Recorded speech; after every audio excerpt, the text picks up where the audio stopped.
In this clip, we're gonna talk about how you can make 5 figures a year doing marketing. But before we do, if you enjoy clips on marketing and entrepreneurship, don't forget to subscribe at whatever channel you are coming from. If you're coming from YouTube, don't forget to subscribe and hit the bell button if you wanna hear more from us. And I know you do, because I think you're beautiful. All right, so let's talk about this. So how do you get started first with marketing? How do you get your first 5 figures? So I'm gonna share a story here where I first got started with marketing. I remember when I first came out of college, this was when the financial crisis hit already, and I graduated from a decent school. I went to UC San Diego, and I thought, oh, for sure, I'm gonna make at least, $40,000 or $50,000. Guess what? I got rejected everywhere, okay? Rejected everywhere. And the best job I can get was doing data entry, and I was making $32,000, $32,500, okay? So there's a little $500 right there. So $32,000, $32,500, that's how you say it.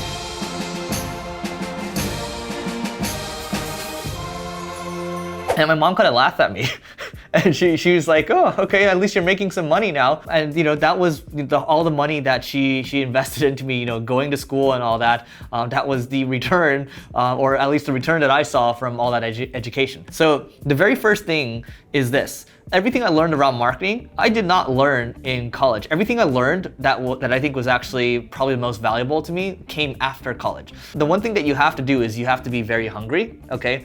And you have to constantly be educating yourself. That's how you're gonna get good at marketing. Honestly, it didn't take me too long to get good at marketing, because what happened was I got an internship. It was an unpaid internship, and while I was working my full-time job. So basically, I would go to my full-time job, be there, wake up at like 5 a.m., get to the office, which is actually a couple blocks away from here in downtown LA. Get there at 6 a.m. and then I work till 2 p.m. and then I'd be home in Arcadia, which is where I grew up, still living at home at the time. And I would work, I'd get back at like maybe 2:45, 3 p.m. And then I would basically study, sure, I'd eat and all that, but I would basically study marketing stuff and do my internship. And I got so into it that I basically would go till like 11 p.m. or 12 a.m. And that's because I really enjoyed what I was learning. So, if you want to get good at marketing, you want to get sales or get good at sales, if you actually enjoy it, just keep learning and eventually you'll get good. In less than 2-3 months or so, I went from my dead-end job, and then I actually ended up moving over to a better paying job. So I went from 32.5 to 50K. And then from there, I found that, I learned a lot, maybe in a month or two, but then I realized that there was more for me to learn. And so what I kept doing was I kept chasing the next opportunity. So when I saw something else that was good, I would look at it. Saw something else that was good, I would look at it. Eventually, I think in the first year, so this is when I was I think I was 25 years old or so. So in the first year, I went from knowing nothing, intern level, and then I became an SEO strategist at a company called Break Media, which is now known as Defy Media. Basically, my salary jumped up all the way to about 75 grand or so. And from there, I actually got fired because they found out that I was trying to start a business on the side. They pulled me aside, they showed me a printout there, and they said, look, we think you're a nice guy, but we're gonna have to let you go, okay? And then, I didn't even try to fight it. Probably could have fought it, not worth it to fight it. So here's the other thing, if you end up getting fired, there's probably a reason for it. But look within, if it's you, it's you. If it's not, well, I don't know, maybe fight it. But for the most part, people have deep pockets. It's hard to kind of sue people. So anyway, I'm going beside the point here. My point here is I started learning marketing first, okay? Took an unpaid internship. So this is dead-end job, completely stuck, and didn't know what I was doing, and got an unpaid internship. And then I leveled up, started working somewhere, and then quickly I learned as much as I could, and then I moved on to the next opportunity where I felt I could learn more, and then I continued to grow from there. So that's why with my company right now, I'm so kind of vigilant about people learning. Once you feel like you stop learning, then there's no, people start to get unmotivated, right? So that's kind of one of the most important things. So if you feel like you're learning, if you feel like you're continuing to get better, you should have no problem going from, let's say, working in hourly job or being unpaid, up to making $75,000, $80,000, $90,000 or so.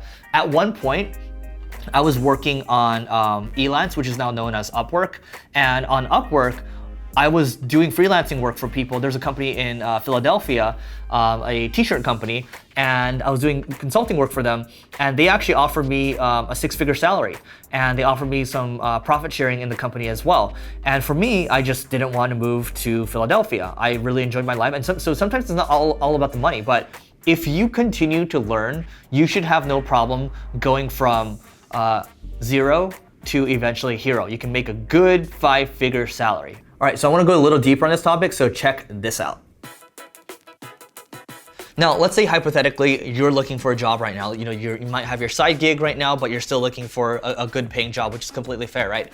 So the tactic I will give you is something that I learned in the past, where if somebody asks you about your salary, you don't ask your salary history, you don't give it right away. You say, hey, I'm happy to talk about that. I'm happy to talk about what I'm looking for, but I need to understand the roles and responsibilities a little more before I can give you that answer. It's counterintuitive to me, and I know that tactic. I understand what that tactic is, when somebody's using that tactic on me, but it does help you with negotiations. I've used that in the past when I've applied for other jobs, and it's worked really, really well. So just bear in mind, you're playing a positioning game, it's a negotiation game, if you're looking for a job, and then if you're on the employer side as well. So I'm gonna give you a couple things that you can do to get started with marketing, get better at marketing in terms of the trends, what the best people are reading. If you're kind of more beginner to intermediate, HubSpot Academy, their blog is really good in terms of getting started with marketing in general. I also like quicksprout.com. Quicksprout actually has a little university that you can sign up for free. Those are just a couple things that you can do for kind of beginners. And if you're looking for communities, there's inbound.org and there's growthhackers.com. Smart people posting articles all the time. They're getting upvoted, downvoted. And then also if you're looking to kind of get better at SEO, you can check out Moz, and then there's also backlinko.com. And then if you really enjoy podcasts, there's a daily marketing school podcast I do with my co-host Neil Patel. And we've done over 600 episodes now, so every single day you get a new one. If you're more interested in how entrepreneurs grew their businesses, you can just listen to Growth Everywhere. So those are just a couple ways you can get started. And then if you're looking to do more kind of advanced marketing or get better in an advanced way, check out reforge.com. Reforge has really good kind of advanced, in-depth articles around marketing, and it talks about kind of, things such as retention, onboarding, churn, and then all these different case studies. Sumo.com has a really good blog as well. The final thing I'll recommend is I like going to conferences, and the reason why I like going to conferences is not so much the actual material, but when I go to conferences now, it's to build relationships with really smart marketers, and sometimes they'll share like a really helpful nugget that you otherwise wouldn't hear elsewhere. Because marketers keep their secrets really close to their chest, but when you're talking with them, you're building friendships, it's gonna slip out, and people are always trying to kind of one-up each other all the time. They're always trying to level up over each other, okay? So that's a good way to kind of stay sharp with marketing trends. Also at the same time, we're doing our own marketing program too. So if you want to check it out, we have certifications coming. We have a bunch of stuff where we're packaging things together to make your life easier, because we've gotten so much great comments around marketing school and then all the other content that we put out. I hope you enjoyed this video, but we got more for you. This is just one on 5 figures. If you want to learn how to make 6 figures and you want to learn how to make 7 figures when it comes to marketing, you've come to the right channel, all right? So don't forget to leave a comment below and check out the next video. Hopefully the next video is going to be the one on how to get to 6 figures as a marketer. And then don't forget, before you go, to subscribe and hit the bell button if you're on YouTube or whatever channel you're on. Don't forget to rate, review, and subscribe. Helps us grow, it'll help you grow, and we'll see you tomorrow.